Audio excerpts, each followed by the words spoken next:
Welcome to Flat Earth News with me, Antonio Subirat. And me, Nathan Oakley. Breaking news: the world as we know it is not a spinning globe flying through space. Jeff Stewart was seen kicking a dog today. Unfortunately, Jeff Stewart thought that he wouldn't be seen kicking this dog. Alas, he was sore, and that's how we know. But people in search of the truth have been scouring the globe, looking for proof of curvature. Alas, no curvature has been found. Star Gods Richard Vitusi was today photographed wearing a woman's dress, as can be seen here. When asked, he said it was only because he was stretching it for his wife. And with brown socks as well. Researchers have found that gyroscopic motion proves conclusively that the world is in fact flat. Orphan Red, aka Sasha, aka Lucretia, put on a little bit more weight today. And Eric DeBay lost some. After closer examination of the NASA footage with the moon landing in mind, it has been brought to light that men have never actually travelled to the moon. Nor women. Usually at this part of our broadcast we would bring you some space news. Unfortunately, space also is not real. To round off with troll activity, there is troll activity.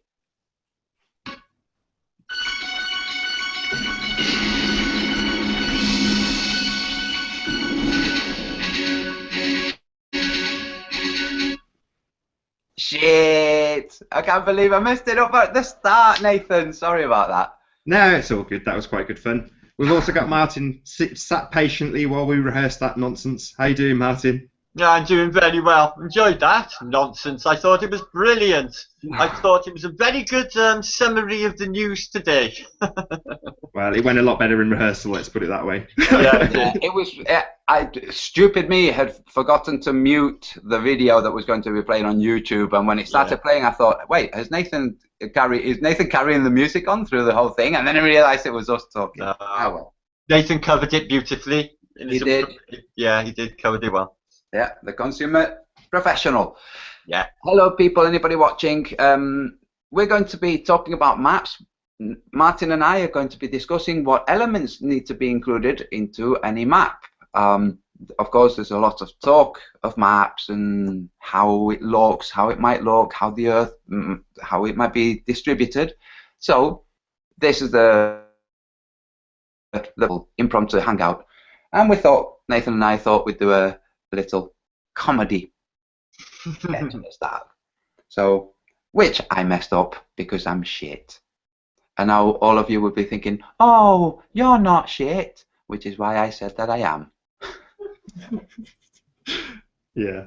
No, it's always good to have a bit of comic relief, but ultimately when we're talking about serious subjects, I mean, I'm sure we'll probably get to Zysis, or however you say his name, later on today, being exposed, and whether or not it's a real exposure, whether or not it's important. But, you know, we're here to talk about much more interesting things like mapping out our world, and this is, you know, the nitty-gritty, the real exciting stuff of being a flat earther, in my opinion, if not the most exciting thing. So, you know, that's what we really want to talk about on shows like this, despite having to deal with the other aspects that are in flat earth. Whether we like it or not, there's trolls that inhabit flat earth, more so than on any other, I don't know, truther site or whatever you phrase it as. You know, we get the bulk of them. We get more than anybody else, and it's pretty vicious out there.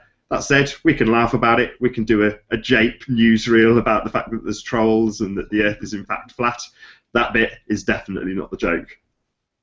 Yeah, and the amount of trolls that are drawn to this flat Earth, you know, like people have mentioned before, there's something to it, which is why we have so many trolls. You don't get as many trolls on chemtrails or vaccines or, you know, 9/11. So maybe, I don't know, I think we're touching a nerve, and that's why we have so many trolls. And we have trolls within the flat Earth community, so-called community. People who call themselves flat earthers and say that they just want things to progress, you know, to bring down NASA, to bring down TV stations, all kinds of stuff. Not prepared to do anything about it, you know, other than say that people like Mark Sargent and Patricia Steer and David Wise and all of those, they never mention Eric DeBay. They never say, hey, Eric Dubay, leader of the Flat Earth movement, why don't you lead a charge on NASA? Funny that. I wonder if it's because Eric Dubay is so aggressive. I wonder if that's why these people are afraid of him. I don't know. No. Yeah. And he's got the sort of Jew hatred thing going on, which I can't remember which hangout you talked about this on. I think it might have been the secret hangout on Patricia Steers' show a couple of nights ago. But you were pointing out that by doing that, he's alienating all flat earthers from potentially going mainstream. Yes. As the Anti-Defamation League. Absolutely. You can't have people on the news who are classed as Jew haters. You cannot have them on the news. It's not going to happen. Which is why it's so important that regardless of how you feel about any religion, you shouldn't single out anybody, and you can highlight the negative elements out of any religion, but you can't paint everyone who follows that religion as sharing those elements. That's just not au fait. It's not kosher. Can I give a bit of an update, or not an update, a roundup of how we've got to this point with the map, if that's okay with you two guys? So yeah. Cami Nodal, Bob Nodal's wife, has spent the last 12 months, straight away there's a segue or a tangent. People have criticised the fact that it's taken 12 months for Cami to expose this information. Now, in reality, I hope she doesn't mind me saying this, but there's been people around her that have said, don't necessarily buy what you're doing. So there's been detractors. Now, if people want to say that they're top brass detractors, then fine. If you want to call them that, that's fine. The real reality of it is she's studied. She's got her head down. She's kept out of the live video conferencing scene, whatever you want to call what we're doing right now, so that she can study. And she's gone out night after night after night, tracking the phases of the moon and researching based on the idea that we live in an electromagnetic world. Now, this is something that her husband, Bob Nodal, had said to her, and she took it to heart, and that's where she has done her research. Yes, she's dipped in and out of the chats occasionally and obviously supported her husband in doing Globebusters, moderating chats and things, but in reality, she hasn't been in this scene, and she's got no obligation to release anything. In the materialistic world that we currently find ourselves in, I'm sure someone said this about Bob, he could copyright it as the Bob Nodal map. Now, I'm sure it was pointed out that it's actually Cami that's come to this, not necessarily Bob, although, again, I'm sure the reverse is true. He has supported her in all of her endeavours. But ultimately speaking, it's Cami that's presented this information with assistance in presentation from Bob. Therefore, you could say that there's nothing mercenary in saying, well, it's mine. She isn't. She's presented it to the world, and we should thank her for this. Unfortunately, she's come under nothing but criticism. It's met with lukewarm responses from a lot of people. And as I said at the top of the show, or after our Jake newsreel, this is the single most exciting thing in Flat Earth.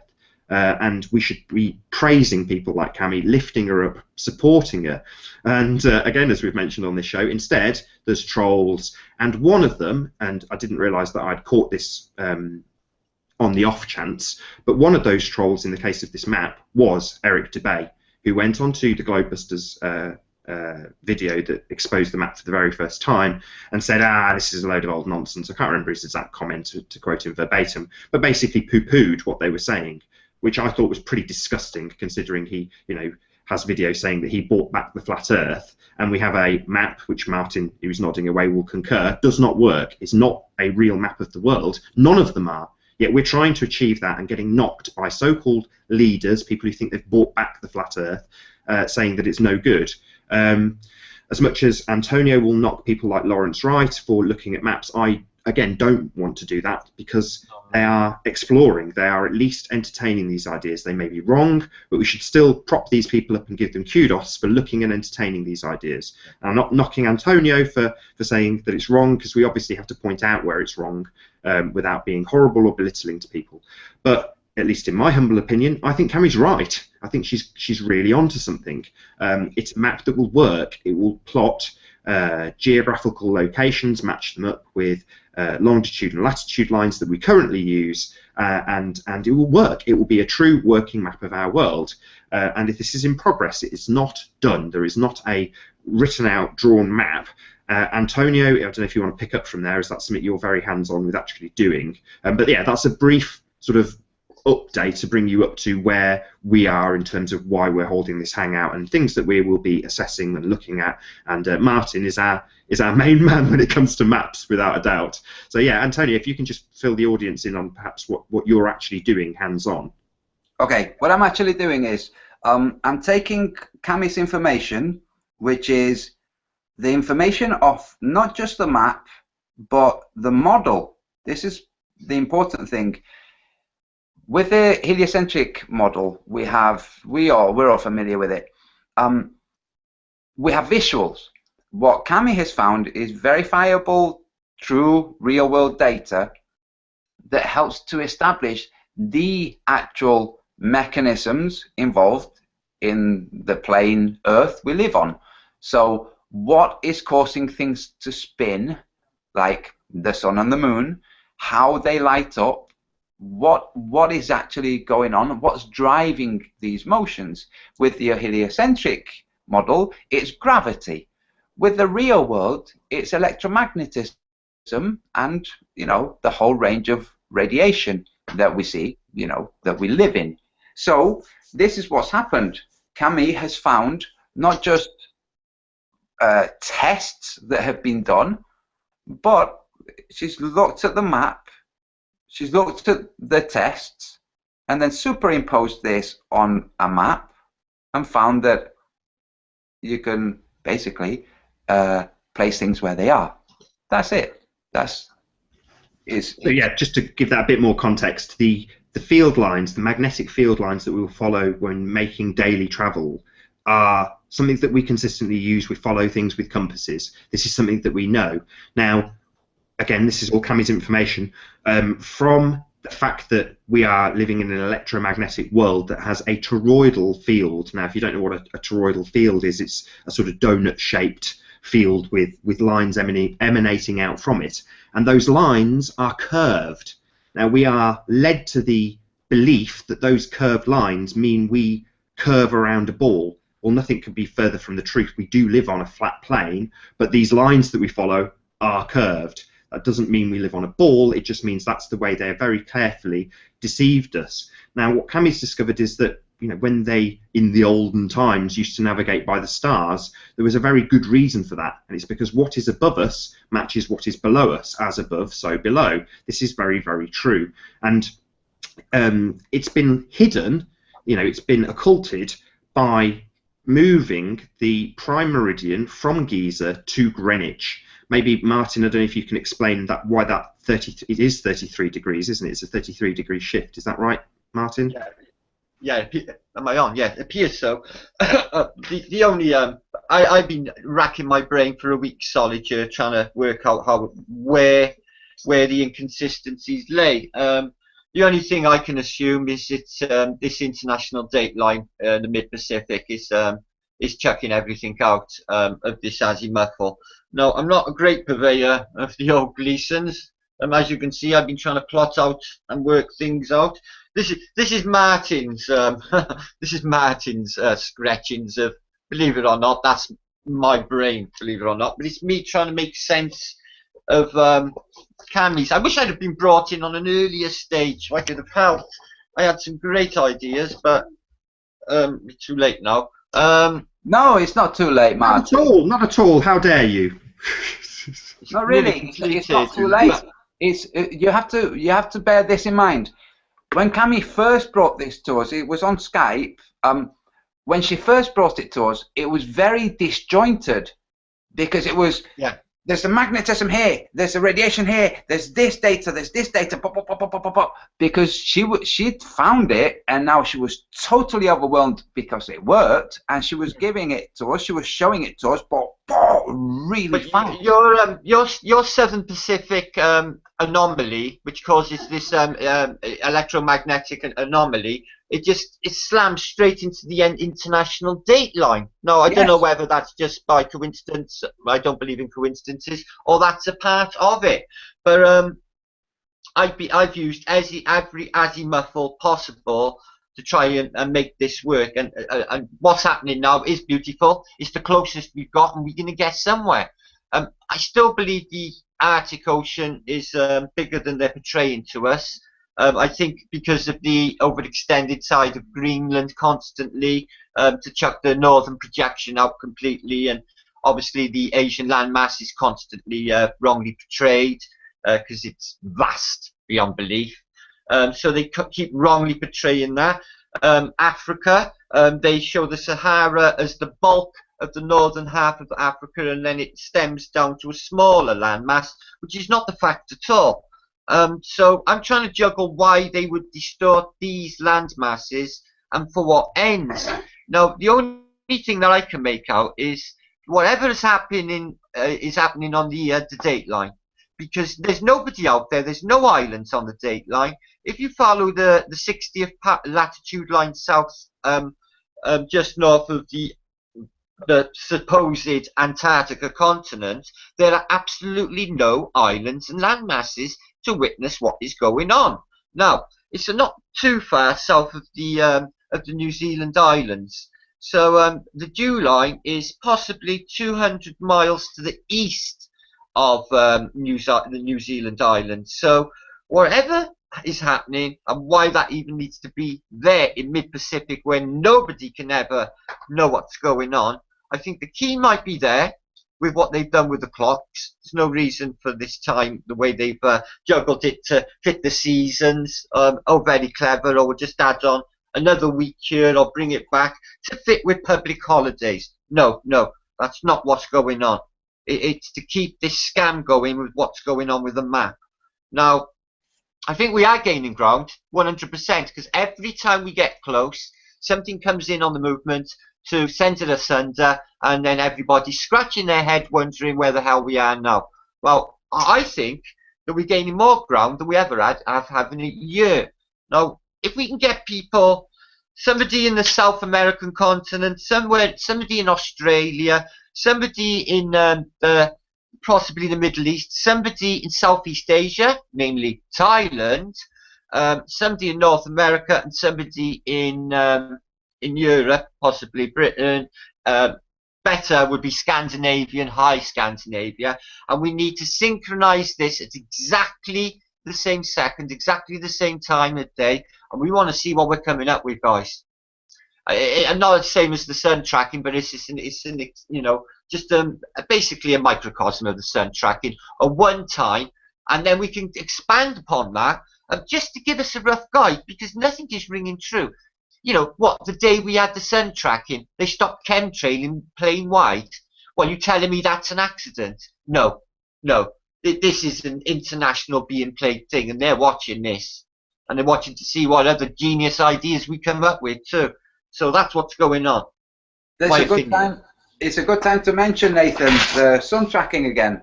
Yeah.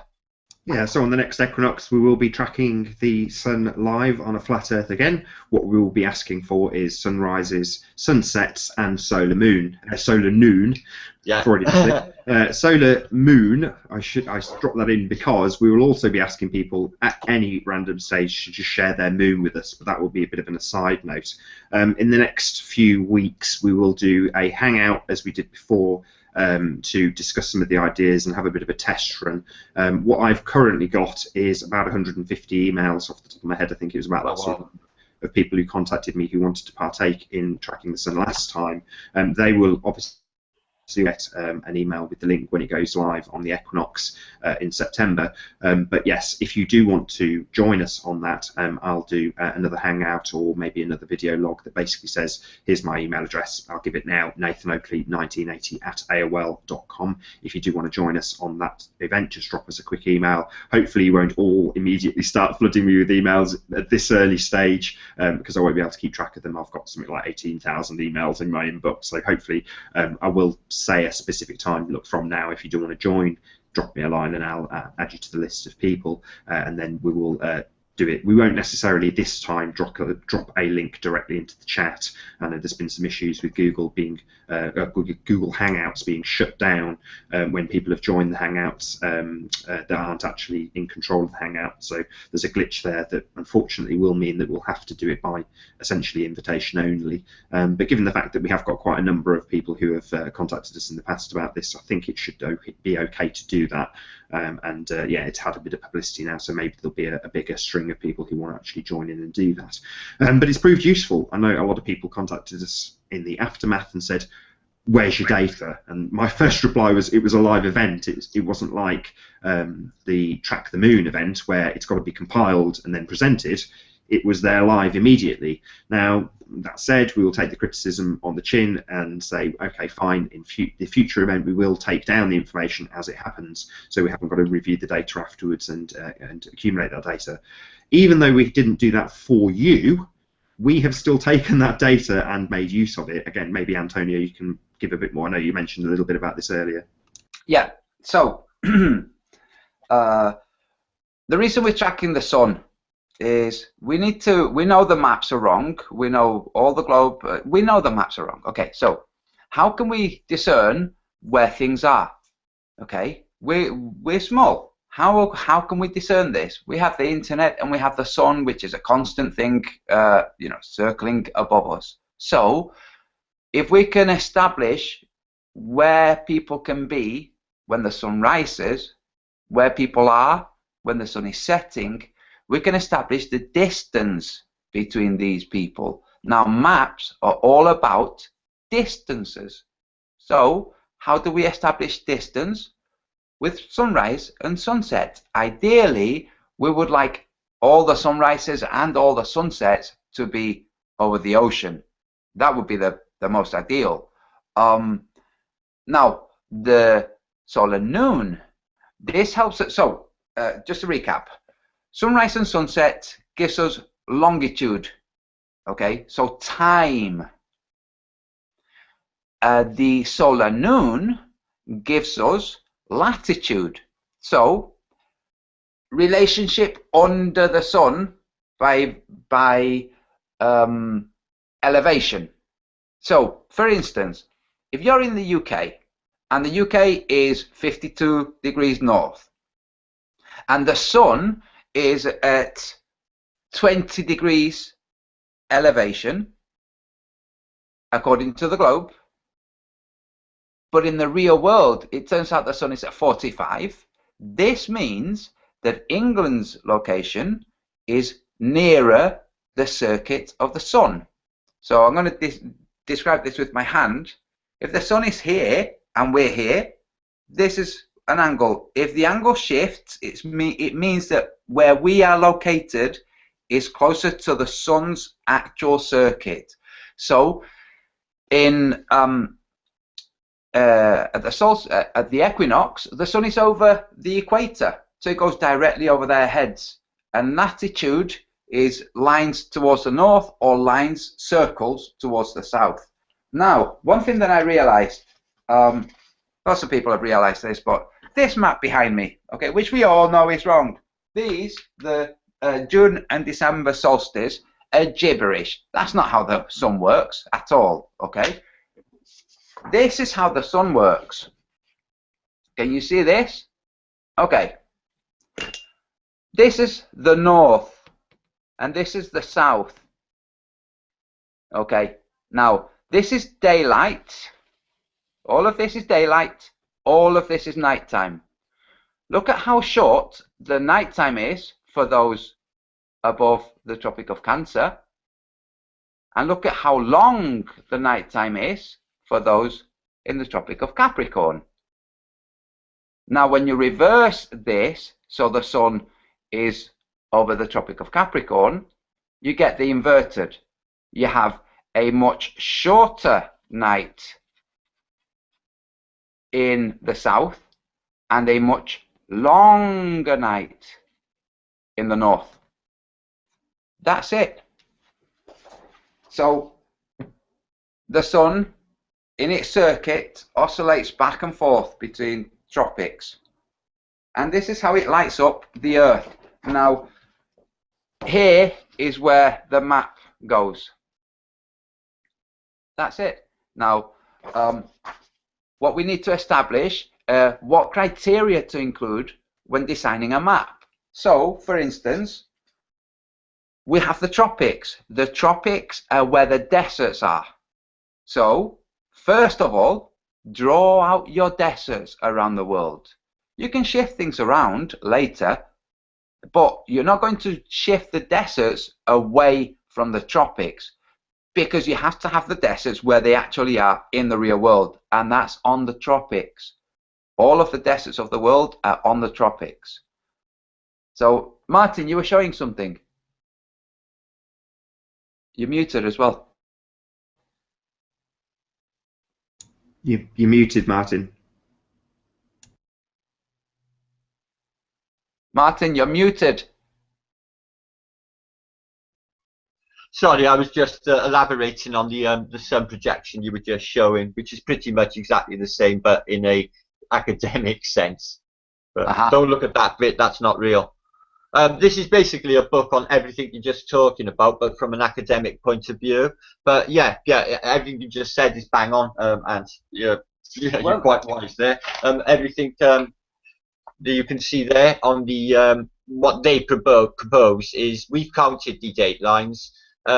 Something very anomalous going on mid-Pacific. I just know it in my heart. That might be the key to the bending of the azimuthal. Considering what you were just talking about, and I just drew it out on my own Gleason's, and yeah, it's not ringing true. I can't get it to fit on a Gleason's.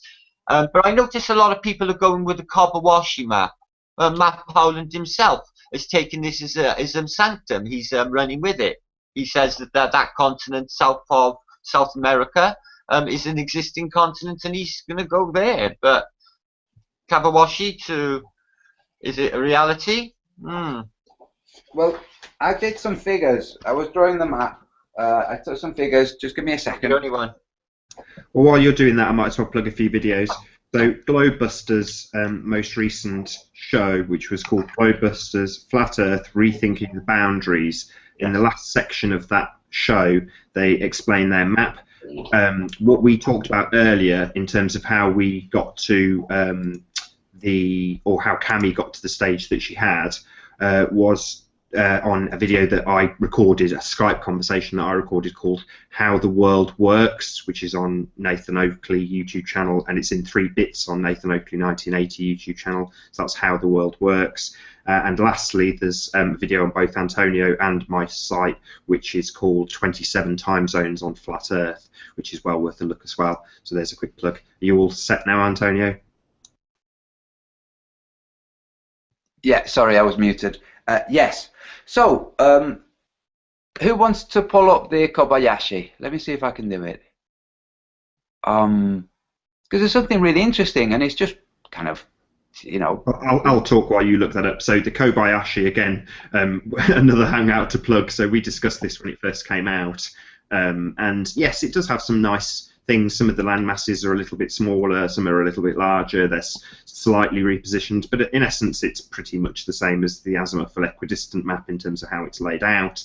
It only has 2 magnetic points, if you count the outside ring as a magnetic point, and it's an equidistant projection, so it's never going to quite work correctly. But there we go, it's one that we've discussed on Global Projections Part 1 and Part 2. If you want to check that out, we discuss it in great detail. There you go, Antonio, you've now got that screen sharing, hopefully, to everyone. Brilliant. So, I don't know why this is reversed, but the writing's on the bottom. Never mind. Let me see if I can flip it. Yes, I can. Okay. Now, the actual size of the land masses, we can see Africa here, okay? It's pointing at, say, 10, 11 o'clock. Okay, so the size of Africa in the real world is 11.6 million square miles. That's here, Africa. I hope everybody can see my cursor. Okay, now this here is Eurasia. Now, for the continents, we don't include the islands. For the continents, we take the physical landmass. Now, bear in mind, Africa is 11.6 million square miles. This area, Eurasia, that I'm circling now, is 21.1 square million miles. That means this area here is almost half the size of this in the real world. Now, if we were to take this, Eurasia, and make it its actual relative size, what we'd be finding is that not only does it reach down, but it also reaches sideways. Okay? Now, as it reaches down further towards Antarctica, these areas, the Indonesian Isles and Australia, they have to stay in a relative distance. We can't just expand the size of Eurasia and squash Australia over to the Arctic Circle. So what we have to do is move Australia further over, as I'm doing now, okay, to stay at a relative distance. Now, when we do this, when we expand the size of Eurasia, we still don't have the Gobi Desert at the Tropic of Cancer, which means once we've expanded this, we have to shift it down so that the Gobi Desert is on the Tropic of Cancer. And what this will do is make the circle in the center, the void, the Arctic Circle, the North Pole, wider. That's what this will do. It will make that area wider. And Martin, it will make these areas, sorry Nathan, it will take these areas, Australia, Tasmania, New Zealand, like I said, we can't push that down towards the Antarctic Circle. So we must push them round this way. Okay, we know it's this way because of the time differences. If it was further over towards India, then the time wouldn't work. So if we move it further over towards South America, then not only does the time actually work as it does in the real world, not in the UTC world, but the real world, which we confirmed on the tracking of the sun on the flat Earth. But not only, here's Australia and New Zealand, and making a circle. Once we've made this bigger, okay, it comes down to the area I'm drawing now. Okay, this has to be moved around. It brings it to here. Now, if Australia is here, where I'm circling, New Zealand is over here. And the distance between New Zealand and Santiago de Chile is nothing. It's about the same as between Brazil and Africa. So, flight route solved. So you're going to say, Nathan, I'll stop screen sharing. I was just going to ask Martin to make his point that he made in the side chat actually live, just so people can hear it. That was all. It's just I got an inconsistency with the sizes of Asia and Africa in different Google, and I've just looked through 4 and no 4 are the same. Now I'm going with the 17 square million miles that they usually project us for the continent of Asia. Now I don't know whether they still include Uzbekistan, Kazakhstan, or some of these countries that they let go during the fall of the wall. So now the Gobi Desert is a lot more vast than people believe. It goes not too far off the Arctic Circle in its start, and it goes down as far as quite subtropical China. This place is immense. It encompasses so many different countries. It is vast. Now what they tell us is deserts are growing, but they'll say there's no geological or geographical evidence to say why deserts are growing. So it is anomalous why they are growing. Now going on what Antonio, I've just marked it out on the old Gleasons, because basically I'm short on azimuthals. I need to get my printer fitted. I can see where you're going, Ant. I can see where you're going with this, with the deserts. They are all, well, roughly more or less on the Cancer. And the deserts that are on the Capricorn, well, I can only see 2, and that's the Atacama and the Great Western Desert of Australia. That's only 2, but the majority are on the Cancer. Yeah. Very few on equator, because obviously that is obviously going to be rainforest and subtropical. So, but yes, Antonio, you are definitely onto a key. Well, this is the thing. Like you said, the Gobi Desert reaches from the Arctic Circle down to. Say, wait a second, that's on the maps. Yeah. In the real world, it's not going to be on the Arctic Circle. Yeah. So we need to bring that down. so that it's on the Tropic of Cancer, which is not at the Arctic Circle. We have to get this through our heads. We've been told the location of things are relative to their longitude and latitude. And with the bending of the magnetic lines. That's right. So we can establish where things are using common sense. We don't need degrees. We can use simple common sense. Where is a desert more likely to be? Somewhere cold or somewhere hot? What's hotter, a tropic or an Arctic Circle? It's kind of simple. And above, between the Gobi Desert and the Arctic Circle, you have the steppes. Now that's a temperate zone that very quickly becomes Siberia and the Arctic Circle, which is freezing cold. Well, the steppe starts from the foot of the Carpathian Mountains and finishes on Vladivostok on the coast of Asia. It's literally a grass expanse that goes that distance. Yes. That's not a desert, but it's part of the Gobi. So, but we're talking such huge tracts of land. Now, the Russians are not, I don't believe they're going to let us out their exact tract of land. Why would they? Why would they want us to know? They say they're completely self-sustaining. They got all the oil, all the food, all the water, all they could ever need if the Western society should crash. They know they need none of us. So I'm wondering whether that they are actually telling us the true figure of the size of Asia. It is just, well, it's the largest country on Earth, obviously, but the projections that I've got is just vast beyond belief. You know, and you'd think a country of that big would run the show, wouldn't you? But people are saying with the world being a stage, Putin being together with the Western government, you know, I don't believe that's an actual truth. I really don't. Do you not? You don't buy that? No, so, I believe there are different families feuding, all the same bloodlines and all playing the same game, but they seem to be blackmailing one another. I noticed Putin or his defense minister recently sort of blackmailed America, saying something to do with, well, we're going to spill the beans on a certain matter if you don't give us what we want. And America constantly buckling towards, you know, the Russian demands. Now, the only thing I can presume from that is they know a lot more than they're saying. Putin's quite willing to spill the beans. I don't know about Michael Obama. I don't know, whatever. Maybe the global lie. Maybe. Putin is not supporting the Western philosophy. I don't think he's a New World Order player. I really don't. I know he's an oligarch, and I know he works with oligarchs, but I mean to the extent of the practices and rituals that they go through. I'm quite skeptical of Putin being a part of that.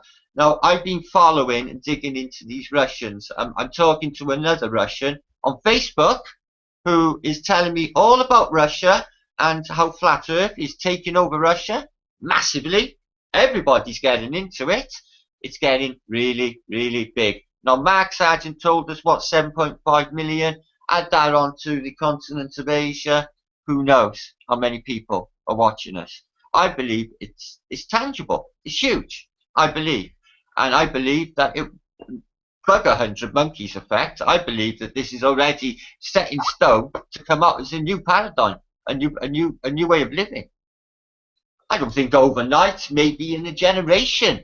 But once that filters out, that look, guys, we're on a plane, it ain't no globe, it's going to take, I reckon, you know, a couple of, maybe a generation for that to sink in, yeah? Maybe. It's not going to be an overnight for everybody. But as for maps, oh my God, my brain hurts. We're getting closer, and Cammy's a genius. That was a beautiful projection. Well, absolutely beautiful. I don't know how long Antonio's running the show for. I mean, initially, before you came along, Martin, we were just going to do our little newsreel and then end it there. But fortunately, are we live? By the way, have we got a chat? Yeah, we've been live for quite some time. Oh, really? Yeah, that's what happened. That's how I messed up the first joke on. You know, Jeff Stewart kicked a dog today while nobody was watching, but somebody was watching. Which is I would have done it in the newsreaders. I was going, and today on the news, there's been some really important developments. I would have done it like that. Well, thanks. Well, next time you'll have to do it with us. Okay, but listen, I got great news for you, boys. What happened today was I forgot I had the window open for the chat, and I hadn't muted it. So it started playing the beginning as we're doing it, and I'm like, has Nathan decided he's going to play the music throughout the whole thing? And then I heard voices, and I thought, shh. That's how I messed up. But Nathan is cool. So can we plug Cammy? Because we've got Cammy, haven't we, on mechanics on Wednesday of this coming week? Yes, we do. I'm not exactly sure what time, but Wednesday's my day off anyway, so it makes no odds to me. But at some point on Wednesday, we'll have Cammy Nodal on Mechanics of the Fourth Wall on Nathan Oakley 1980 channel, so be here or be sphere.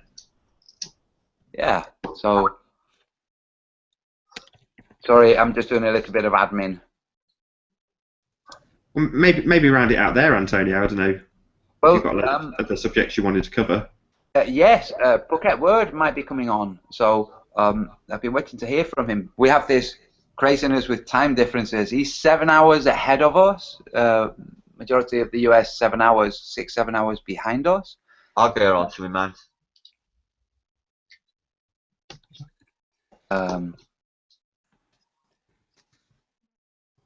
So what I wanted to cover, like Martin just said, yeah. So Bucket Word will be coming on in 5 minutes. Thank you, Nick. So, oh, excellent. Yeah.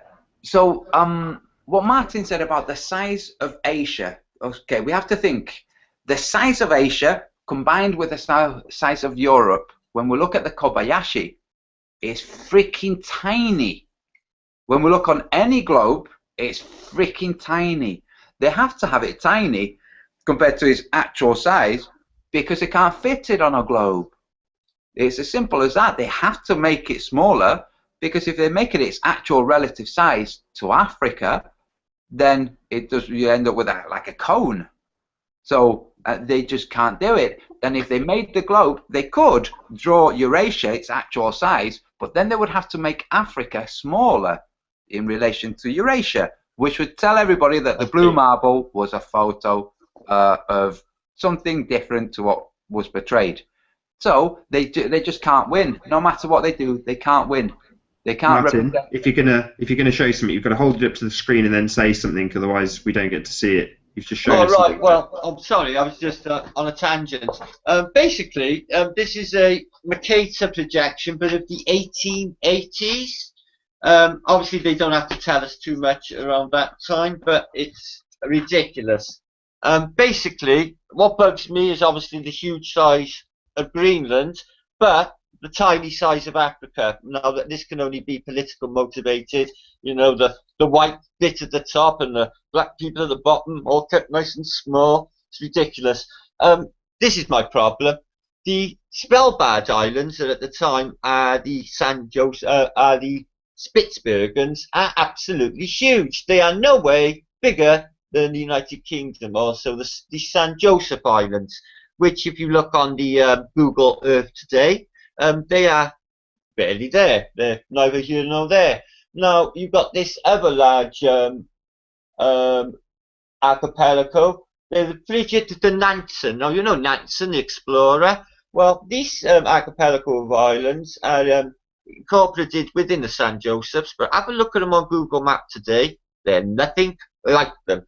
Also, this year, Nordland, it's marked up because it's not exactly explored, but it shows a coastline, a little bit of a landmass, and then it's anomalous. There's nothing after it.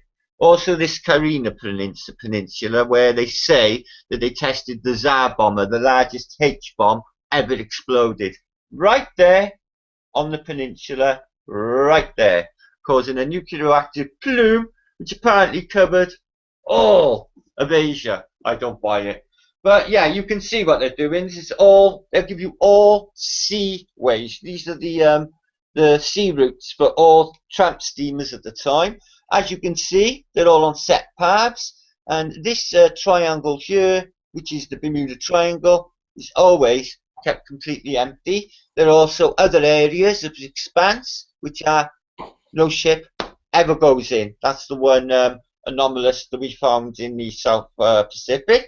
There are also other anomalous. This wavy line here is the ice pack line. also coincides to be with the 60th. But Can you hold it a little bit higher, Martin? We can't ice, quite see that. Can you just hold it a bit higher? the ice line here Still can't see falls it. literally Still can't see 200 it. miles south of New Zealand, really, in a subtropical climate. You know, I don't really know what's going on down there. I'd love a word with Paul Kufu, and maybe Punkit can put some light on the subject.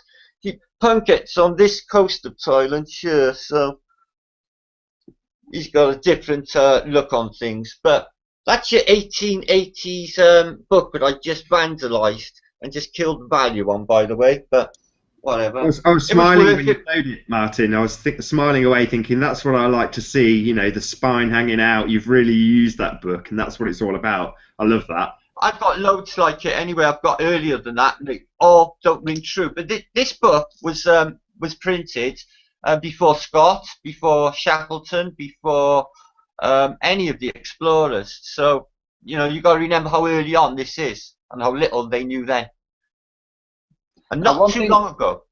One thing I want to bring attention to, if you don't mind, guys, is the diamond map. I have no idea how anybody actually started to seriously consider the diamond map to begin with. I can't fathom how anybody could have thought, we'll ignore all of these things and we'll focus on this. Because you have to ignore things. You can't consider the here's Bucket Word. Oh, hail Nick! Oh, hail Nick! Hey! God bless you, brother. I've missed you, my brother. Your sound is not coming through, Nick. Can you hear me? There you are. Yeah, brother. Alright. Sawadee! Sawadee, sawadee. Shanka. I fucking love you, Nick. Same here, man. So, look, Nick, I was just going to criticise, point a couple of things out, mainly one key thing on the diamond map. Okay. This is basically the diamond map, okay? I've plotted the UK and Norway and Murmansk. Take your pick, okay? This is when we were tracking the sun, and for this to work, the people in Murmansk looking north, so the people in Murmansk looking north, we're seeing the sun. Doesn't work. However, I've been to Murmansk. Yeah? Yeah, I spent 3 days in Murmansk and Archangel. So now I'm and in midwinter. So I didn't see no. Now I've taken this map, this sketch. There's Murmansk. There's the sun at the same time, and they're looking north to the sun. This is the midnight sun, people. This is how it works when you're working on this, where this is the Tropic of Cancer. Something going very wrong with your mic, Nick. It's going crazy, buzzing. Okay, so if you take this area here, which I've just loosely shown as the Tropic of Cancer, anything further up than that is in the north. This is the Tropic of Capricorn. This is the daylight hours in the summer, and whilst this is the daylight hours in the summer, these are the daylight hours in the south. You can see that this is much smaller than the rest of the circle, which is their nighttime. Now, inverted, you have this as the daytime in the north, and the much bigger circle, the daytime in the south, which is what we have in the real world. Nighttime gets shorter in the north when it gets longer in the south, shorter in the south when it gets longer in the north. But the critical point to the people who are for some reason thinking about this diamond map is that from Murmansk and from Norway, they look north to the sun, at the midnight sun. And this is what they see. They look north. We have a guy on the tracking of the sun. We have a guy showing us the sun. And he's saying, it is north, northeast, This is what he's saying as he's tracking the sun. as he's showing it from Murmansk. We also had somebody from Norway showing us the midnight sun. They're looking north. You can't look north on this and see the sun in the real world. This is fantasy, and we should stay away from fantasy. Again, I'll say this just to bring a bit of balance. Kudos for looking at it. You know, not to dissuade people from looking at it. You know, there's 101 different maps that can be explored, and we encourage everybody to explore them all. If everybody had done what Lawrence had done, we'd eliminate all of these maps a lot faster. So, you know, hats off to Lawrence. Great that you've looked into it. Unfortunately, it's total bullshit. We don't live in the Twilight Zone. But that's not to put him down for looking at it. Good on you. I hope everyone does the same. I am putting him down for looking at it. It's ridiculous. Well, no, okay, no, I'm not. He's doing it. I'm joking. Of course, everybody has the freedom to look into anything. If we could all work together, I've been trying to plead to him for ages, but he's just blanking me, and obviously Ronnie too. But I thought, you know, just put the diamond map aside. That's your little chestnut. Okay, you got that. That's yours. Put that aside, and let's work on something real together with what we got, what we found. But nobody seems to want to play. All in great minds together, what we could achieve. Maybe the penny will drop soon. Talking of pennies dropping, so Nick, you're brilliant with your coins and showing your illustrations. Am I right in saying that most people in your neck of the woods think the world's flat anyway? It's, I mean, the whole idea about being is on a plane of existence. For sure, it's all about planes. So, I think I've mentioned it before in previous videos. You know, the shape of the Earth has never been something that, you know, is definitive of how or why we're here. All that is, you know, it's accepted that we are here in this physical existence to have an experience and to carry out our karma, to make karma, to, yeah, of course, the whole idea is that everything's secular. You know, I've got my youngest son, according to my wife, that's my father, who's been reincarnated as my son. That's just the way it goes. It's totally accepted as being, things just go round and round and round. Yeah, it's never been, and again, I think that's what I was shocked about when, after being here for so long, and then getting into the flat Earth and finding out the strong reaction, because I haven't been exposed to all the propaganda for the past 20 years about space and ISS and all that stuff. You know, I always had my doubts about the moon landings, and when Flat Earth came along, it was like, well, yeah, of course, it's definitely fake then. Yeah, but that was what surprised me, was the violent reactions I got from people, and of course that convinced me that we are dealing with a cult, a religion, with you know, and I've been having an argument, debate, for the past couple of days. Five Pairs, actually, you probably know that guy. He's just got on my case for my latest video because he's admonished. He's just very upset that I've mentioned that Einstein isn't all he was cracked up to be. He's very upset about that. I think I touched a nerve there.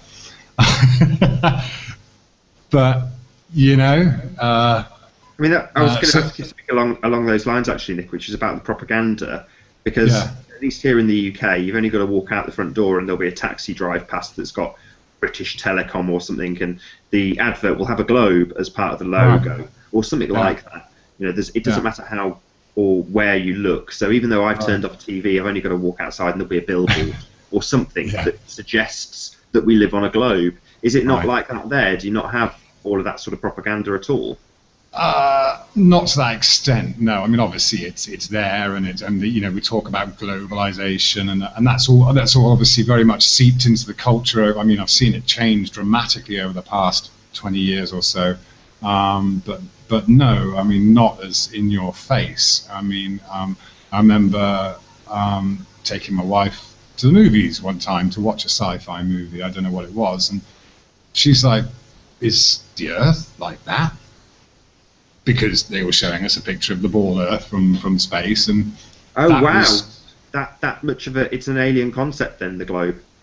Yeah, I mean, to that extent it was. Obviously, she was, she wasn't a city girl. She was brought. I mean, but not educated, but but this was never part of her education, never part of her life. It didn't really have any. So yeah, I was, of course, at the time that was way before any of the flat Earth stuff came along. So of course I said, well, yeah, of course it's like that. Didn't you know that? And that was kind of the end of the conversation. But yeah, I just recall now being taken aback how taken aback she was at seeing a ball Earth, because that had never occurred to her that we lived on a ball. Isn't that cool? The fact that if you haven't had the Western propaganda, the idea of living on a ball is bonkers. You just go, it is, it's nuts. Whoa, is that where we live? That doesn't look right. That's the general consensus amongst people who haven't been indoctrinated. You haven't been brainwashed. The idea, like to us flat earthers now, the idea of living on a ball is so bonkers. Right. Yeah. Absolutely. And I've been trying, and this debate I've been having recently with a couple of guys, you probably know Mr. Bangkoki or whatever his name is, and someone else. And I've just been trying to get them to say, okay, a fish in water, what happens to a fish in water? If it's floating, where is the buoyant force coming from? If we're told that the Earth's mass gives us weight and gravity, what is the opposing force? If you've got a bucket of water, or you've got a lake of water, or you've got an entire ocean of water, it makes no difference to the fish. Where is the buoyant force coming from? They cannot answer it. It doesn't fit. Yes, it's the same as the whole centripetal versus centrifugal force. It's this balance point for which they have to magic something that makes the other thing kind of balance out. So with the orbital mechanics, they have centripetal pushing out and centrifugal coursing.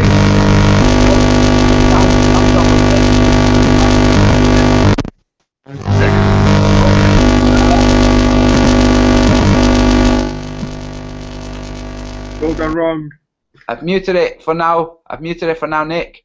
You unmute yourself whenever you like. So yes, what Nick is saying is such a good point. And we see the same in the theory. There you are. Sound is better now. Okay. Yeah. Okay. It's the same thing. Only you're making a real world example, whereas astrophysics and the orbit of the bodies out there, that's not a real world example. They're talking about lights in the sky and saying this is happening. Whereas with fish, that's what's happening. And this is water, and that's a fish. So they conjured up the centripetal versus centrifugal force, and the equations to each balance out to zero, so that it can stay at this constant distance from the sun. The push of the spin forces the Earth away from the sun, and some mysterious force called gravity, which somehow doesn't make it hit the edge of this gravity and then pull back in. No, it's just teetering between the two. Sorry. Okay. Do you know what it is that's causing it? Yeah, it's just a connection that just goes dodgy from time to time. Okay. I mean, you extrapolated that out on your debate with Red's Rhetoric, and you were trying to catch him out, although they kind of know your game a little bit now, Antonio, after a couple of times. I know you would say you weren't trying to put in a gotcha question, but ultimately speaking, that's going to be the outcome when they have no answer for their isolated systems. So they're saying it must work because in this equation it works. But then when you say, well, what about if you combine the two equations, obviously they run on to infinity when you're looking at it. So they have this bullshit relativity and try and tie you down to a particular point of reference in order to make their equations work and stop them going on for infinity and never ever actually reaching an end. Yeah, and they actually have tricks in physics, in theoretical physics. They have real bona fide tricks that they use, like normalization. Normalization is what they do if they want to work with a figure. So how many Planck distances are there in the universe? Well, the answer is an infinite number, but you can't use an infinite number on an equation. So they give a number. They make it finite. In their theory, there's an infinite number because it's expanding, but they can't work with that. So they say, let's say it's x. Okay, x doesn't represent an infinite number. X represents a finite number. So they've just said, okay, here's something that is just fantasy. Now let's make it reality. That's what they've done. It's like, no, it's just a trick. And they do the same with the orbital mechanics. They say, this is how the planets orbit the sun. Right, have you got that? Right, now put that to the side, put that in a little bubble, and now let's look at the galactic orbit. Let's look at that. It's like, whoa, whoa, whoa, whoa. When you were describing the Earth orbit around the sun was static. It wasn't traveling through space when you were discussing that, because when you've got centripetal force coming from something spinning and you start moving the thing that's spinning, what happens to the centripetal force is, instead of going like a fan around the object that's being spun, it becomes a funnel. It lags behind the thing that's being spun, and the distance gets narrower too. So they just leave that out because that doesn't play with their model. It doesn't work with their model, so they simply leave it out. We're talking of models. Sorry, the Morgile did this once, so he actually modelled out these on a two-dimensional way, and it was quite crude, and it was just a cartoon of it, but it wasn't a fairly accurate representation. I say fairly because he had to invert all of the speeds. In other words, in that model, if you take it all into account, the moon is the fastest moving body in the entire universe. It's absolutely nuts. So just to actually make it look visually presentable, like I say, you had to invert all of the speeds. It's just, it doesn't work. It's nuts. And this is how, when somebody like Nick comes along and says, look, I have a real world model of the real world. You see this bottle, and you see this pen cap, and you see how it's floating, and you see how when I squeeze the bottle, the pressure changes and it drops. That's a real world model, not a theoretical model, not a CGI model. Real world with real water, with real pressure. And we live in a real world with real water and real pressure. Now, can you explain how the buoyancy thing happens? And they can't explain it. So their last resort is abuse. That's their last resort. Sometimes they might try to explain it. Some will hedge the bets and say, well, there must be an explanation, I just don't know it. I'm not a marine biologist or whatever. They will claim that there's a specialist field in which that answer must be found, and that they're not in that specialized field. But the truth is, no, there isn't an answer that they can use because they're working on gravity, and gravity is not what's causing things to happen. Yeah, definitely. I mean, I'm sure we all went through the same thing when we started looking into the flat Earth. We go back, look at conventional physics and what we learned, and just try to actually, for the first time, put all these different what did you call it? Just now, isolated incidents. Yeah, put them all together. These are jigsaw puzzle pieces, and you just can't put them together, and no one can help you put those together either. No matter, and I when I first started looking into it, I was really just, okay, let's see what we can find out, which one has more validity, and you just can't help but, simple stuff like putting the camera on the ground and finding out that the horizon is still at eye level and it's just closer to you, and you still see the same things that you see in a distance. I mean, and that just boom, straight away. It's like, well, yeah, okay, there you go. And it's easy. This is the crazy thing. It's easy, and none of us, before we were flat earthers, none of us went there and thought, I'm going to look at that thing far away, which I can't quite see now. I could see it before. Pull up the binoculars, aha, I can see it. None of us thought, hold on a second, I thought it had reached the horizon. None of us really thought, it's flat. It's being a combination, like a murmur in the unconsciousness there, and then when it kind of peeks through, you go, oh, and then you start going back through your own personal history of times when you could have tested things, and you do actually go and test things from this point on. Right. But it's a marvel that right now so many people are showing these things that there are globalings who refuse to look at them, or who somehow look at them and say, no, it still doesn't undo my theory. It's like, dude, it totally does, you know? Or in the debates, what they seem to do is they will get to the point where they should, by all reasonable nature, concede that the flat earther has made their point, and they have to either say, I am incorrect, or I need to look into it more. But all they will do is bring up or reiterate the same arguments over and over again. And those are the people that, again, I don't want to get into the territory of shills and agents and all that nonsense, but those are the people I'm the most suspicious of. So there is no kathunk moment. There is no moment where they have this cognitive dissonance that you see in so many people when you get to that stage, where you point out that these simply can't work, and they go, Now, I know Antonio's got a very good video of the 10 seconds of cognitive dissonance, but in some of these people they don't have that anymore. They've either gone beyond that, or they don't care, or I don't know what the answer is, of course. But there are certain individuals that just do not moment. They just go back to the original argument and reiterate it and ignore the point that has been made. That's a winning argument. Sorry, Nathan. I really think that the only way for a normal human being to do that is through training, which unfortunately says military training or specialist training.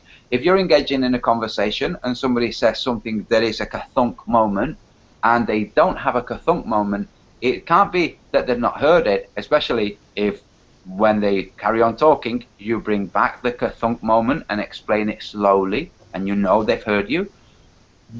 The automatic response, the lack of kathunk, of cognitive dissonance, to me says training.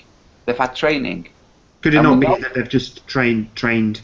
The training is that they have been inside these flat Earth debate type hangouts so often, and they hear these points raised so much that they have self-trained themselves into not having that cognitive dissonance anymore. I actually heard one of them say, I can't work under these conditions anymore. Oh, right, so you're being paid, are you? One of our favourite trolls, I'm not going to mention any names. No, do. Oh, yeah, I can't work under these conditions. So you're being paid, are you? There was a confession in anger. So, Martin, do say who that troll was. Negatorex. Yeah.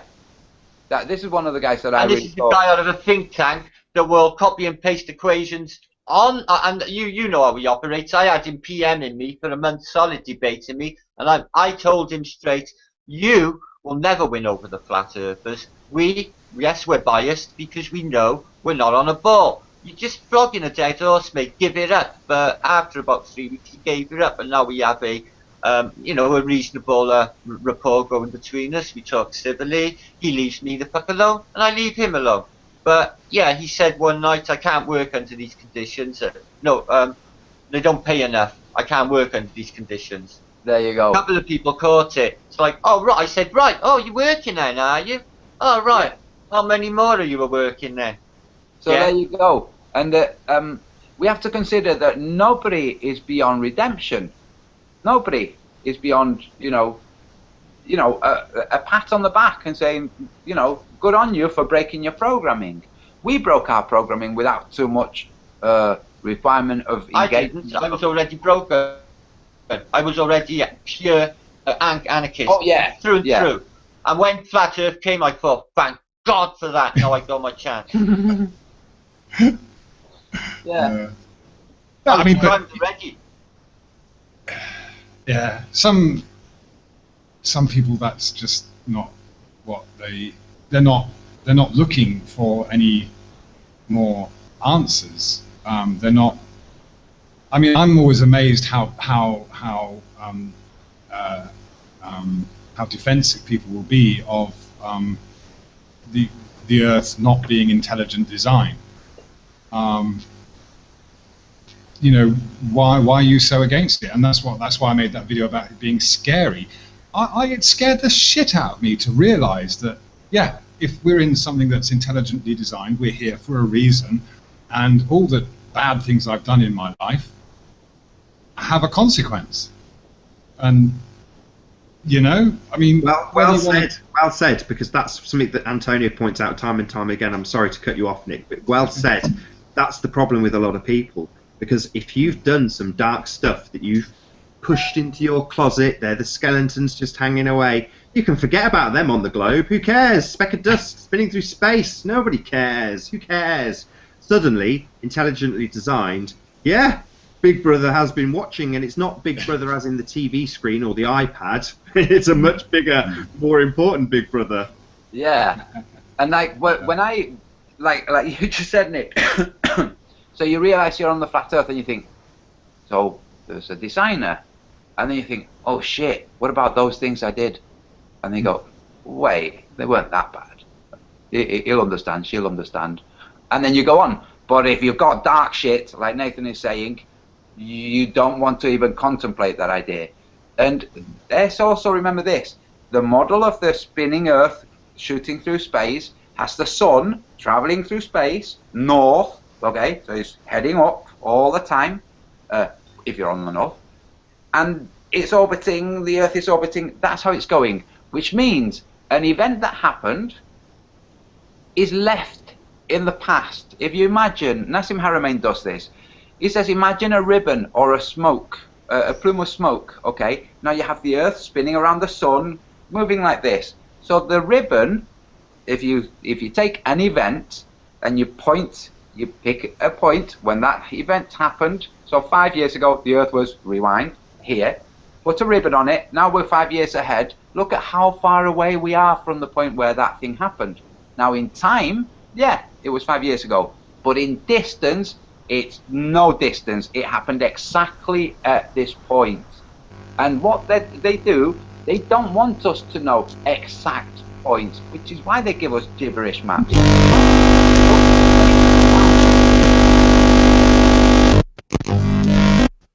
Better. Okay. So right now, we're in the UK. We're waiting for a shipment. We're waiting for a ship to come from the US. Okay? You would think the distance is stable. They've been doing journeys back and forth for, hundreds of years. How come there's a 3-week difference in the time it will arrive? It will either arrive at this point or between that point and this other point. It's like, don't they know how the world works? Can they not say, it will arrive either Tuesday or maybe Thursday? No, 3 weeks difference. Why is this? Yeah. Because they don't really know what's going on and how things work. They like to give the illusion, and there are flat earthers out there who think they know everything, they have the map. No, they don't. We know they don't have the map because we've seen the JFK plane map. We've seen various other maps that they have, and they're all freaking wrong. So they don't have a map. Sorry, because there's a potential explanation that, again, comes from Cami in terms of why this may happen, and I'm hoping that Martin will attest to this when I give the explanation. So if we are living on an electromagnetic world and those field lines are moving and emanating, as you would expect them to in a toroidal field, those lines would be lengthening as they move down the map. Now, if you happen to pick up one of those magnetic field lines and follow it, and it's a further line down the body of ocean that you're following, then there's a potential for your distance to vastly increase. On the flip side, if you happen to catch a magnetic wave on an earlier progression of its travels, then you'd be on a shorter curve of that magnetic field line. Therefore, your journey would be considerably shorter. Now, there's no way they're going to tell us that could be occurring, but what we do see, and Mark Sargent has interviewed a couple of people about this, and Martin has certainly attested to this, you can arrive in port a week late or 3 days early. I 100% agree.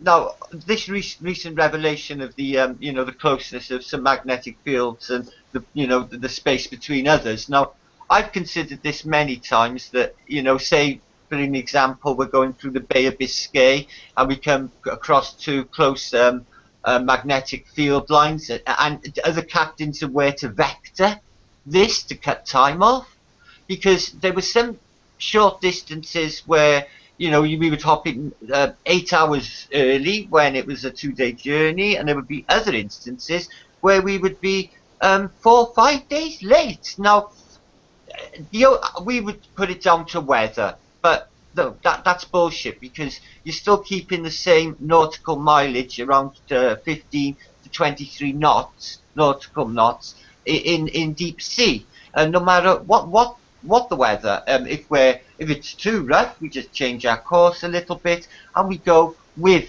the tide. Basically, instead of against it down a trough, we just ride it that way and we gain ground.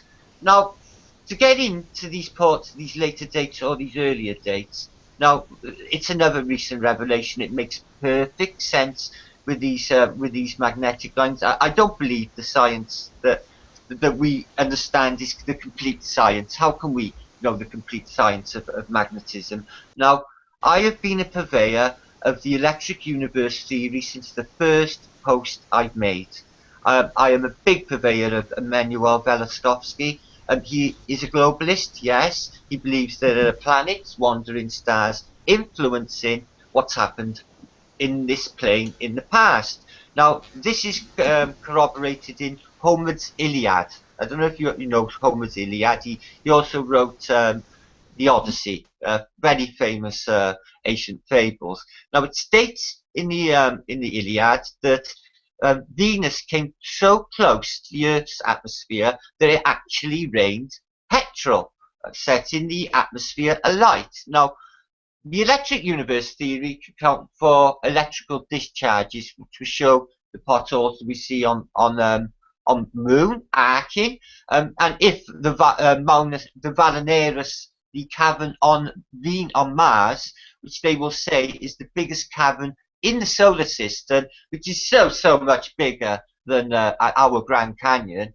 Now they will say that this is caused through an electronic arcing from the electric universe theory. Now, if you study Velostovsky, now this guy posts every single week, but it's from a globalist aspect. But if you take that out, couple it with Cammy's findings and what Bob's been working on with electric universe theory, as I have myself, it fits perfectly.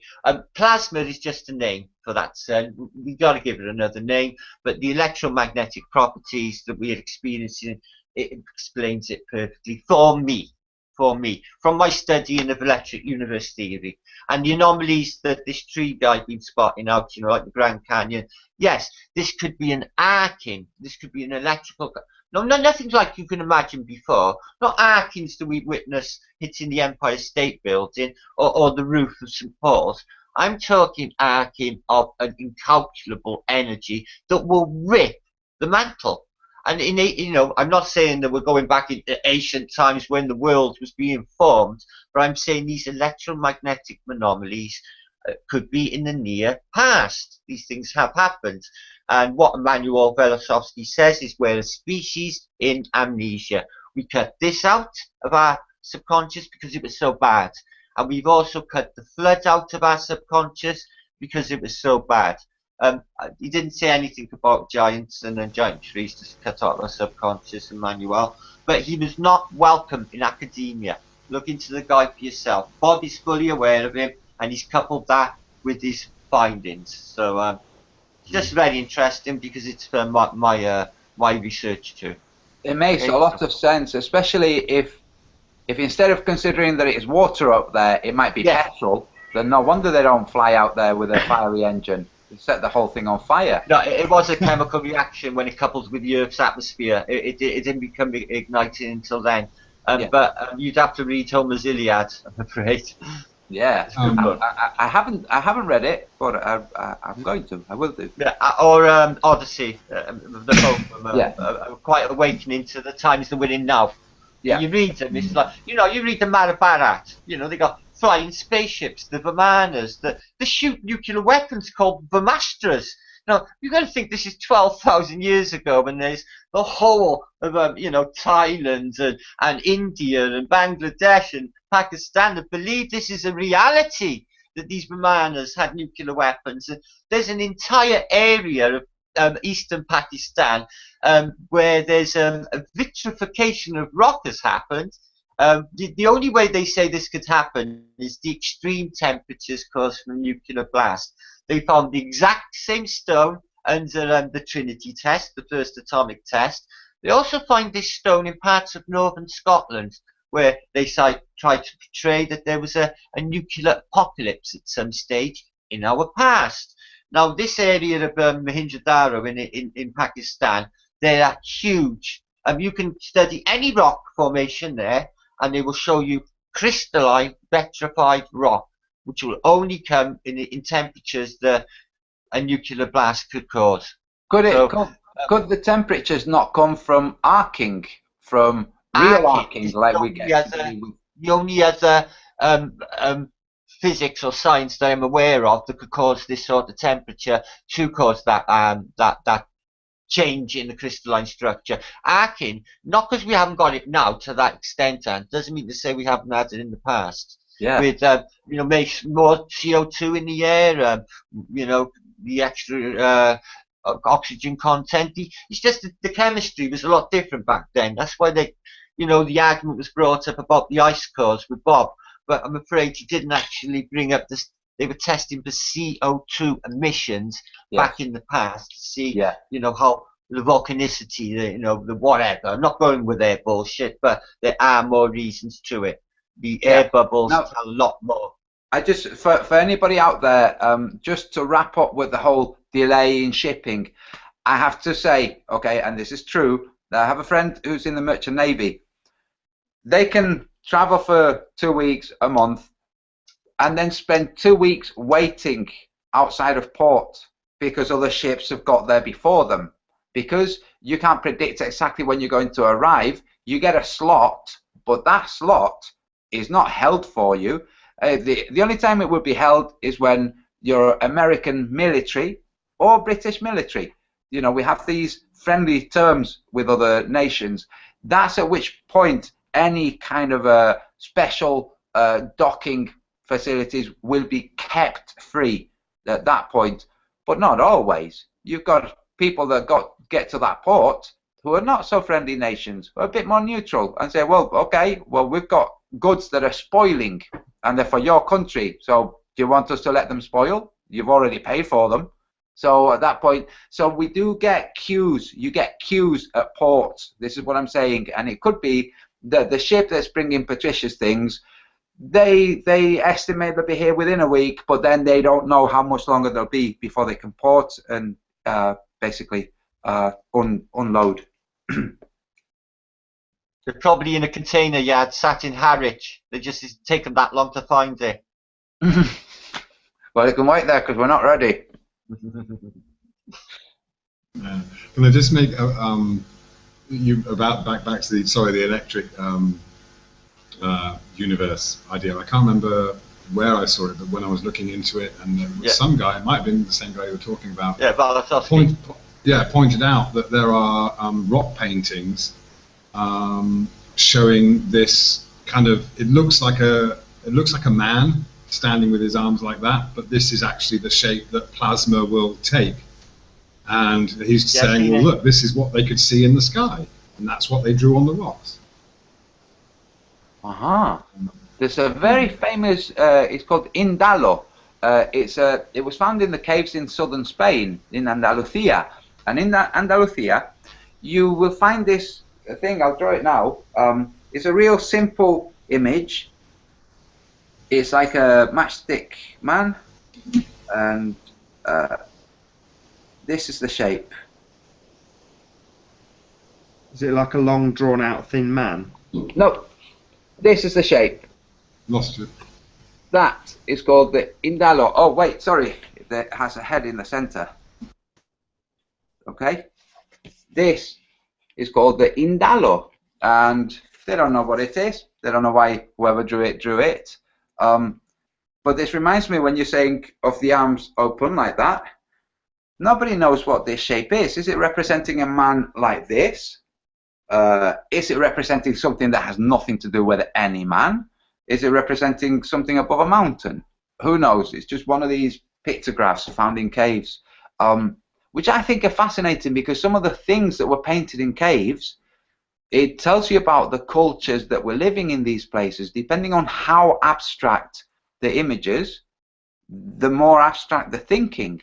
When it's very naturalistic, you get very simple. Here's a bison and here's us with spears, you know. But when you get the circle, the concentric line, that's more abstract thinking. And it's just interesting to me that you find these, depending on kind of the age of the cultures back then.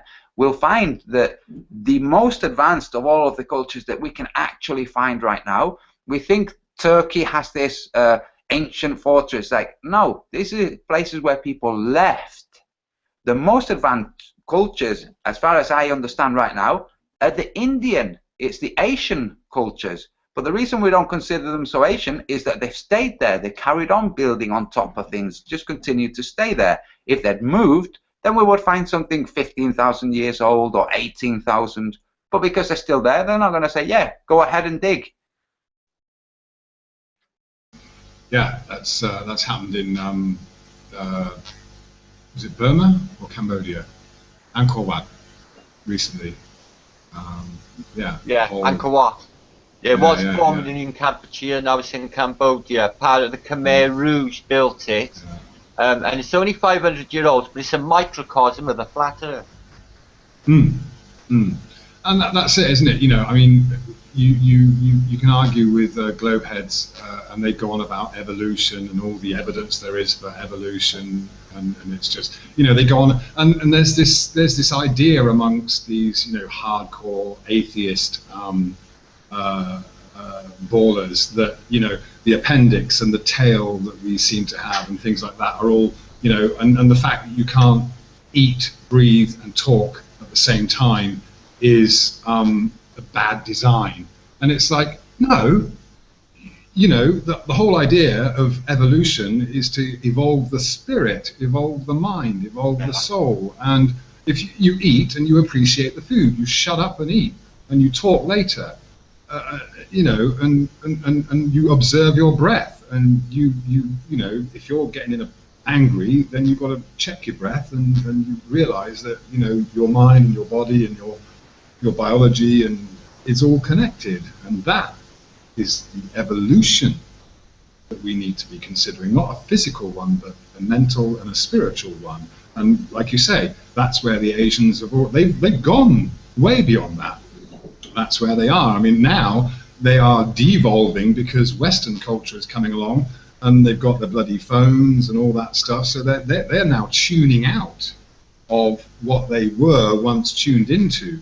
They're devolving. And look, luckily, what's happening is in the West, some of us are now tuning out. So we're helping to balance it out, I think. You know, with the rising number of people no longer watching television, no longer engaging with those things, who are now using mobiles as a convenience rather than as an entertainment. So there seems to be like a counterbalancing act happening right now with the excuse me, with the Asians. They're a lot more attuned to how their body feels, how to sleep, you know, how to not be stressed about not sleeping. If you sleep 6 hours and you're fine, and you're told you should be sleeping 8, you start a little bit of stress. But just know your body, hearing your body. Here in the West, we have pharmaceutical industries to say, oh, your body's telling you something, take this, you won't be able to hear it anymore. And that's what they do, you know. Oh, I'm really stressed. Yep, you're really stressed. Take this, you'll feel less stressed. Your body will be just as stressed, and your life won't change, but take this and you'll feel, Right. So no wonder we have so many problems. And when we think of cultures like India, I don't know if everybody has heard the song that GeoShifter passed to me, and I passed it to everybody, called Sabali. It's a really beautiful song. One of the things it talks about is how the images that are given to us of the East are such images that make Westerners think they could never move to the East and feel at home. You know, to make this alienation, this we are better, that's weird. Like, no, people live in the East and they do feel at home. People from the East move to the West and after an adjustment period feel at home here. We're very resilient species, but we have this kind of prismatic view of the world that's imposed on us. I think it's just awesome that barriers are falling down, and whereas people will say, and it's true, that there is a certain element of ethnic cleansing in the West with so many ancient Asian people moving here, it's like, hold on a second, the segregation of the species wasn't such a good thing. If you think that the West should be white, then let's follow that thought and find its logical conclusion. You arrive at racism. That's what you do. You say, okay, all people non-white out. Well, first of all, if all people non-white left and all the white people who were in non-white countries came back, we'd be more overcrowded. So, you know, we have to think of what's happening in the world, and the people who are arranging immigration and stuff like this, if we think they're all Luciferians and want to eat babies, then that's all we're going to see. We're going to see negative moves. But if we think that some of them are thinking, right, we have a problem with racism where some humans will attack other humans merely because they look different, how do we fix this? Because the ignorant humans aren't going to fix it. The ignorant racists are going to say, I'm going to start teaching my kid not to use this language. So instead, the real psyops on this world, which is government, says, well, we will do this. We will bring more, we will make things more interracial. What's the big problem with that? That you lose certain traits, not just the racist traits, you lose certain qualities of your heritage, some of which were very bigoted, but some of which were not. Some of them harken back to an age where we've lost the traditions that led to these norms. But I think it's a fair thing to lose, especially when everything that's lost doesn't get destroyed, it gets discovered later. Like the Native Americans say, nothing disappears without a trace. Yeah, I remember when I first came to Thailand, just feeling or thinking of myself as being superior. You know, I was in my early 20s, you know, and before I integrated into the culture, I felt very kind of, I felt superior. But of course, that was my lack of knowledge of where I would actually come to, and the conditioning, the culture that I was coming from, and the way we are taught to think that we are somehow better because we've got science. Yeah, it takes a long, long time to deprogram yourself from that. In fact, I was thinking about something the other day where, you know, if you pinch yourself or you pinch someone else, what happens? They say, ow. Or if they're French, they're going to say, aïe. Or if they're Thai, they're going to go, oi. Even the most fundamental reaction to pain is still a conditioned reaction depending on our culture. So you know, and so when it comes to TV and the amount of advertising and things like that, and just culture in general that we're brought up in, it's often, unless you go to another culture and attempt to integrate, then you know, you're not going to realize how ingrained your own culture is in yourself. Yeah, it's only when we're somewhere where it's kind of the world around you is pointing at you, at your consciousness, saying, look at how you're thinking about that guy's food, look at how you're thinking about what that woman's wearing, that kind of thing, you know. It's only when you're infused with this that you can start to think, hold on a second, maybe I don't see the world in the way that I thought was my own way. Maybe my own way was installed there over a period of time, and we only have a very narrow beam which we call our own self, our real own self. The rest of it is programming, and we know this. We know it's programming. We just don't know how deeply the programming goes. We're not aware of it. No? Yeah, hey, yeah. Nick, yes. Can you help explain to people about how your location on the surface of the Earth and your relationship to the Sun can help determine where you are on the Earth? Okay.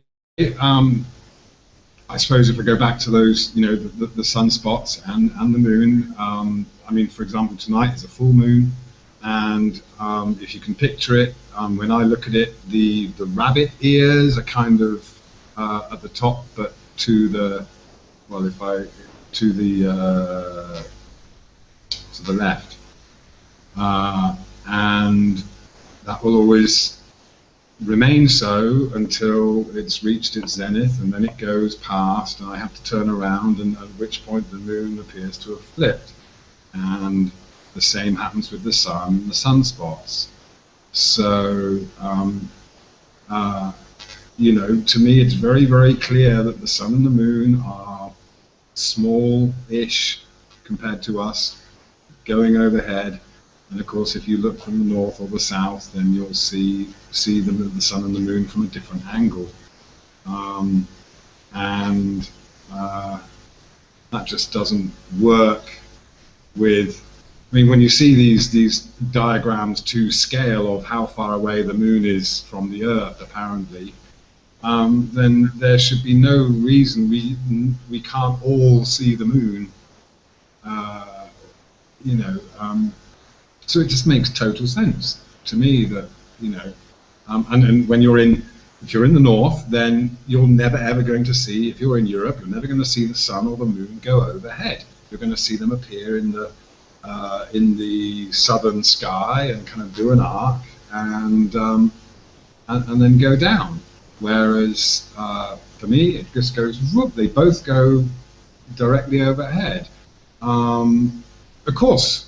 Before Flat Earth came along, we used to love looking at the moon anyway, but never thought about it. And sometimes you'd think, oh, can't see the moon, or oh, you'd see it in the daytime, but you wouldn't realise that actually this happens once a month, or that you know, these things are rare. And of course, as soon as you start looking at the Flat Earth model, whether it's, you know, true or not, but the basic premise that the sun is going around, it just makes total sense. And then for people to just go along with the moon going one direction, the Earth going another, and the sun over there, and the moon close to us, you know, yes, you go along with it if you don't actually study it, but once you actually start looking, then there's no denying that they. Okay, all right, yeah. Hey guys, I got a little bit of a thing I've got to deal with. No problem. Yeah. So I hope that explained it. Yes, it helped. Go and deal with your thing. If you can jump back in, jump back in. If not, then thank you very much. Okay. Okay. Same here, likewise. Thanks very much for having me along. Sorry I got to cut it short. It's cool. It was cool having you. Cheers. Okay, all right. Catch Take you in care. a week, brother, all right? Okay, mate. All right. Bye. Cheers for now. God bless Okay. you, brother. Cheers. That was That cool. wasn't nice. Always That was nice to cool. have back on. Yeah, it's just good to have somebody who's, you know, on the equator. It's just, yeah, it's just really cool. It's like, okay, this person can tell us and can show us what's going on from that point of view. At the same time as somebody in the north, and at the same time as, well, not so much someone in the south that has to be in the ocean, but, you know, in the north, and then we can extrapolate the same from the south, or we can wait until a similar point when somebody calls us from maybe, I don't know, Congo, and tells us what's going on there, and then someone from South Africa, someone from North Africa, or from Europe. We're going to arrive at key points. Now, going back to what Nathan said earlier about people saying, where's your data about the sun tracking? It's right there. It's in the videos. The videos, you know, the Hangouts, 24 hours, that's where it is. So if you want to know where it is, it's there. Go and find it. But for the next time, we'll be doing, like Nathan said, the moon as well, but that's an aside. We'll be doing sunrise, sunset, and solar noon. So please, anybody who wants to get engaged with this, make sure you really understand solar noon and when your solar noon happens. You might want to go out and test it in the real world. Don't rely on timeanddate.com and time differences. you might want to really test when does the shadow stop pointing west and start pointing east of the sun. That's when we know the solar noon has happened. So this is solar noon. When the sun is pointing directly north, if we're in the north, or when the sun is pointing directly south, if you're in the south. That's solar noon. So the relevance of this is that it will help us to determine where the lines of latitude are on the Earth. These circles, the rings, that we call, the degrees. We have the longitude and latitude. Longitude determines movement of the sun, and latitude determines your location in respect to that movement of the sun. So this is what we're hoping to do. We will have paperwork ready there and then. We'll be making the notes there and then. At the close of the last hangout, all the data will be compiled. I will then pass it to Martin to sort out. Listen, just not to confuse matters or anything, but I can do something just separately to help things along. You just mentioned ships at sea. Well, there's a website of merchant seamen at sea. I'm sure a load of them are flat earthers. I'm sure a load of them are Welshmen, Brits, whatever. So I'm going to reach out. I'm going to ask anybody that's out in the merchant navy, flat earth British, asking, can you give us any data, times, durations, annual longitude and latitude position, please, at a certain time. I will do this week. I'll work on that because I didn't think until you said, Christ, I can find that through Lloyd's List online. I can find out where any British merchant navy ship, and there's bound to be flat earthers out there, boyo. I'm going to do that. I'll do that. I mean, if you do, Martin, if you can explain to them, I mean, I'm not sure how feasible this will be, but if you explain what we're doing, i.e. on the equinox, we're tuning in live with sunrises and sunsets. I know from experience last time, even after the event, people were sending me their sunrises and sunsets, and it's like, I know by the very fact that they've sent them me, they haven't understood the concept, which is to capture the data live, so that back to what Antonio said. No, a merchant seaman is going to understand the equinoxes. I think they'll go with it. Honestly, sure. Anybody will understand sunrise or sunset. And I know in the last one, there was maybe one or two people that tuned in while it was dark. So they could actually capture the point where it became light. And I'm hoping between now and when we do this, we'll have several hangouts or logs where we actually explain, just like Antonio's just explained with Solar Noon. So we give really detailed explanations of what we want to capture. And in every single one, we will reiterate that we're trying to capture this data live. Yes, and if you get in contact with a bunch of sailors, I'll work on that. That's my project. I'm gonna get, if I can get someone in the Southern Ocean, God give me that. I will work on that. I can do this. Brilliant, but I think better still than the Southern Ocean, because they could be kind of within a grid. Would be people at port. I want to get the best locations we need. Yeah, people at port. They can film the sunrise and sunset over the ocean. They're at the ocean. I still got connections in the sea world. I still got family in the merch. I'm still connected. I can get. I mentioned my father's name, and it's going to shake some tails. I'm going to do this for brothers. I'm going to get a project going. This is what I'm going to do on. We got some time. Excellent. That is really cool. Especially, this is just so cool. So, say we get a call, a guy on a deck.